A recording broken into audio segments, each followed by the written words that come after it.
bricolage, un bricolage de Pâques, puisque nous nous approchons de ces fêtes. Et pour ces fêtes, en général, ce sont des œufs, des petits lapins, des cocottes. Et donc j'ai fabriqué cette cocotte que je trouve très rigolote. J'espère qu'elle vous donnera envie de la faire.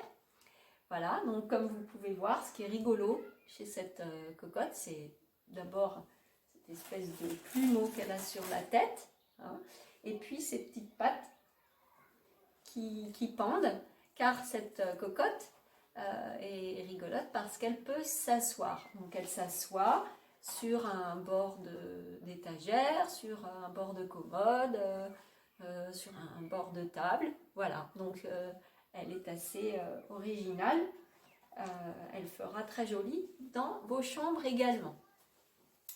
J'espère qu'elle vous plaira et j'ai tout préparé pour qu'on puisse la fabriquer. Voilà, alors il va vous falloir tout simplement les 2 feuilles de papier que vos parents utilisent pour l'imprimante par exemple.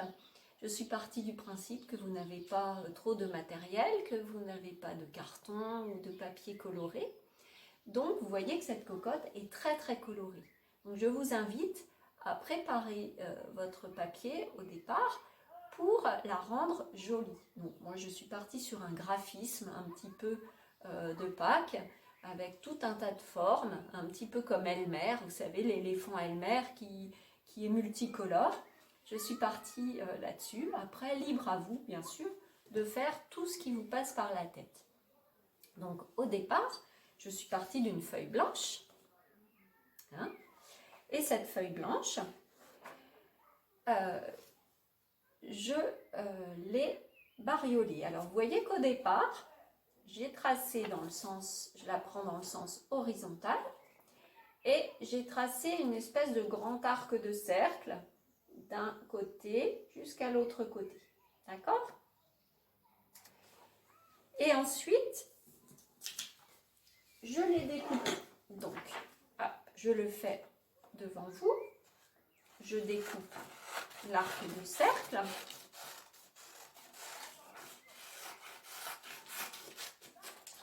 Et j'ai ceci. Alors au départ, bien sûr, j'ai ceci tout blanc. Et puis ensuite, j'ai repéré à peu près le milieu. Hein, on peut faire comme ça, on voit à peu près où se trouve le milieu. Et je suis partie de là pour faire des grands zigzags, toujours qui partent du milieu. Des grands zigzags qui vont vers le bas. Donc ça fait les formes qui sont ici. Je les ai faites en noir, comme ça après mes formes, elles sont cernées de noir et ça ressort, ça fait plus joli. Et puis ensuite, j'ai fait mes zigzags dans l'autre sens, dans le sens de la largeur. On peut en faire des plus longs, des plus courts. On peut s'arranger pour que les formes à l'intérieur soient plus petites. Après, vous faites comme bon vous semble, pardon. Voilà. Donc ensuite, j'ai mis mes couleurs au feutre. J'ai choisi mes petits graphismes dans chaque petite partie. D'accord? Et ça, c'est ce qui va me fabriquer le corps de ma cocotte. Donc vous voyez, ce corps, c'est un cône. Donc, je vous le remontre bien de profil. C'est un cône, je peux mettre ma petite main dedans, vous voyez, hop, comme une marionnette. Et c'est sur ce cône-là que ma cocotte va reposer. C'est pour ça qu'elle peut tenir assise. Voilà. Donc, pour vous montrer, il va falloir ensuite mettre de la colle sur un bord. Hein. Hop. Je mets la colle, clac, clac, clac, clac, clac, et je rabats un côté sur l'autre. Je recommence, je mets ma colle, clac, clac, clac, clac, clac, et ensuite je rabats un côté sur l'autre. Voilà. Et j'ai mon cône qui est fabriqué. Alors bien sûr, là moi il n'est pas collé, mais une fois qu'il est terminé, il aura cette forme-là. D'accord? À partir de là, j'ai le corps de ma cocotte. Alors, ensuite, il va falloir que je lui fasse ce plumeau. Donc ce plumeau, c'est très simple. Je prends un grand rectangle de papier Voilà, donc je disais, je prends un grand rectangle de papier que j'ai récupéré sur la deuxième feuille de papier. Et c'est tout simple. Donc, j'ai décidé que mon plumeau serait rouge. Donc, j'ai fait un balayage au feutre rouge. Je n'ai pas colorié partout. Hein, j'ai fait plein de petits traits partout, partout, partout, partout. Et ensuite, j'ai découpé en laissant une bande ici, sans découpage. Hein. Donc voilà, je vous le fais. J'ai découpé. Hop. Assez étroit hein, pour que ça fasse un plumeau rigolo. Voilà. D'accord. Donc je continue, je ne vais pas faire jusqu'au bout. Hein. Donc vous voyez qu'ici j'ai découpé, mais j'ai laissé une partie accrochée ici, sans découper jusqu'au bord. Ensuite, une fois que j'ai fait ça, c'est très très simple. Je mets de la colle. Du côté blanc, pas du côté où j'ai mis ma couleur. Hop, je mets de la colle tout le long. Et ensuite, je roule.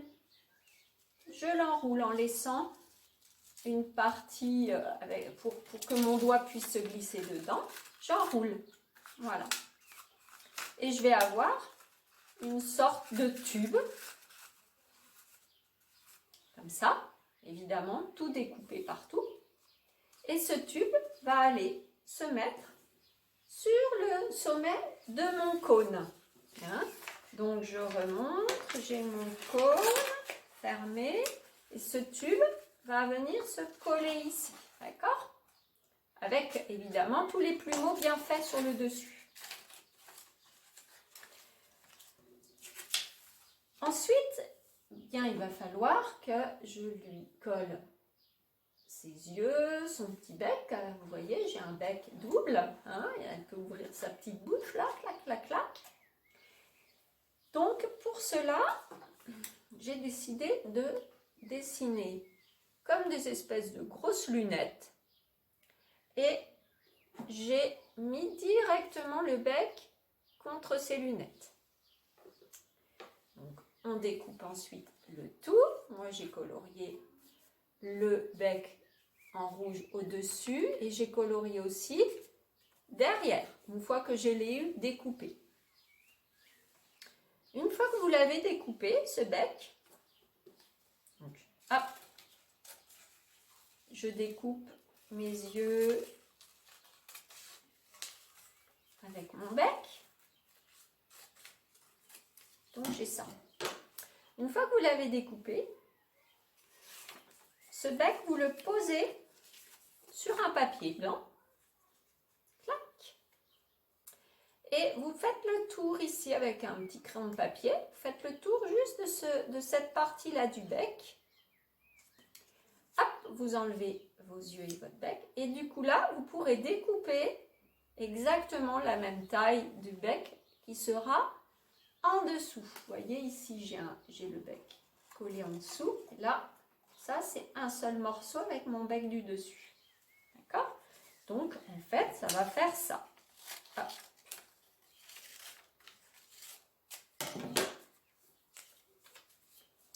On aura ça. Et donc en dessous, je pourrais mettre mon deuxième bec.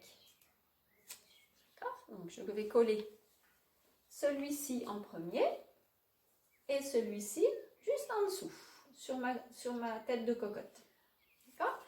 Et je l'ai posé à la base de l'endroit où le plumeau et le cône se croisent. Clac, comme ça cache. D'accord? Alors, une fois qu'on a ça, il va falloir penser également aux ailes et il va falloir penser aux petites pattes et à l'accordéon des pattes. Alors, vous voyez que les ailes, ce qui fait que c'est joli aussi, c'est que je les ai décorées. Et puis, elles sont identiques, ces ailes. Il n'y en a pas une grande, une petite. Donc, pour cela, vous le savez, on le fait souvent en classe, il va falloir plier une page en deux. D'accord? Donc, vous avez un papier blanc. Ce papier blanc, vous le pliez en deux. Hop! D'accord? Une fois que vous l'avez bien plié, vous dessinez une aile. Alors, libre à vous de faire la forme que vous voulez. Moi, j'ai dessiné mon aile. Et je vous rappelle que vous l'avez fait sur un papier plié en deux. Et là, vous allez découper. Et qu'est-ce qui va se passer? Il va se passer que vous allez avoir deux ailes identiques, puisque vous allez couper les deux ailes dans un seul et même morceau de papier. D'accord? Donc, hop, là, moi, je vais vous montrer. Je découpe. Donc, je n'ai dessiné qu'une seule aile. Et hop, du coup, je vais avoir mes deux ailes tout à fait identiques l'une à l'autre. Hop, d'accord?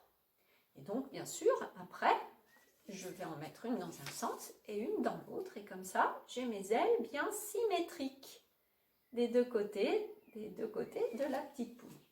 Ça marche? Donc, bien sûr, une fois que j'ai fait ça, je les décore comme j'ai envie. Je réfléchis à ce que je veux faire. Si je veux les laisser toutes blanches, je peux aussi. Hein, ou plus simple que moi, il n'y a pas de problème. Je vous fais confiance, vous aurez plein d'idées. Et on va faire de la même manière pour les petites pattes qui sont ici. Donc, j'ai plié en deux un petit morceau de papier. J'ai dessiné une patte, vous voyez, pour moi c'est un peu comme un cœur. Et pareil, je découpe les deux morceaux de papier plié. Hop, je redécoupe ma patte.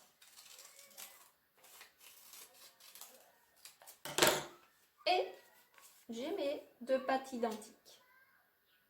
Tout va bien jusque-là? Alors, celles-ci, elles vont s'accrocher aux petites pattes qui sont là en accordéon. Hein? Donc, pour les pattes accordéon, c'est tout simple. Je prends un reste de papier qui me reste et puis je découpe une bande. Alors, ou dans le sens de la longueur, ou dans le sens de la largeur, aucune importance. Je fais avec ce qui me reste, hein, on ne gâche pas de papier. Et on va faire un accordéon. Donc, je plie dans un sens, je plie dans l'autre, je plie dans un sens, je plie dans l'autre. Avant de faire l'accordéon, moi je vous conseille de décorer votre papier avant. Hein, parce qu'une fois qu'il est en accordéon, c'est pas très pratique. Vous voyez, moi je les ai décorés mes pattes. Hein. Vous voyez, hop, avant, et ensuite je les ai pliés pour faire l'accordéon. D'accord? Je n'ai pas fait les mêmes pattes des deux côtés, comme ça j'ai trouvé que c'était rigolo. Voilà, donc j'ai mon accordéon. Au bout, je vais coller la petite patte que j'ai décidé de faire tout en jaune au feutre, tout simplement. Et ensuite, bien sûr, je vais coller ma petite jambe avec ma petite patte du bout sur mon cône. Donc, hop, le cône, je le prends et donc j'ai collé derrière, par en dessous, de manière à ce que ça ne soit pas vilain, qu'on ne voit pas le morceau de pâte ici collé. Hein. On l'a collé par en dessous pour ne pas que ça se voit. Voilà la cocotte. Je vous la montre. Je vous la remonte de profil. Vous voyez bien, il y a les deux becs. D'accord? Celui du dessus, celui d'en dessous. Voilà. Et puis, si vous avez envie de faire les clowns, ce que je pense que vous allez faire, vous pouvez même vous la mettre sur la tête. Et là, vous allez faire un tabac. Vous allez faire rigoler toute la famille. Voilà. Alors, écoutez, j'espère que ce bricolage vous aura plu. Voilà, me voilà toute décoiffée. Ça va vous faire rire, tant mieux. J'espère que vous allez tous très bien, que vous êtes en forme. Et je vous remercie beaucoup pour toutes les photos de vos fabrications, de vos écrits, de vos moments de détente dans la maison, dans le jardin. Je trouve que c'est un partage qui est vraiment très très riche. Je suis ravie de vous voir en photo, même ne serait-ce qu'en photo, je suis toute contente. Et donc j'espère que ce bricolage vous motivera et n'hésitez pas à m'envoyer vos photos. Vous pourrez peut-être faire des poules tout à fait différentes de la mienne, des plus petites, peut-être même des plus grosses. Hein. et je serais ravie de les découvrir en photo et de les mettre sur notre blog. Voilà. Écoutez, amusez-vous bien et je vous envoie de grosses bises, mais de très très loin parce qu'en ce moment, il ne faut pas se faire de bisous. À bientôt!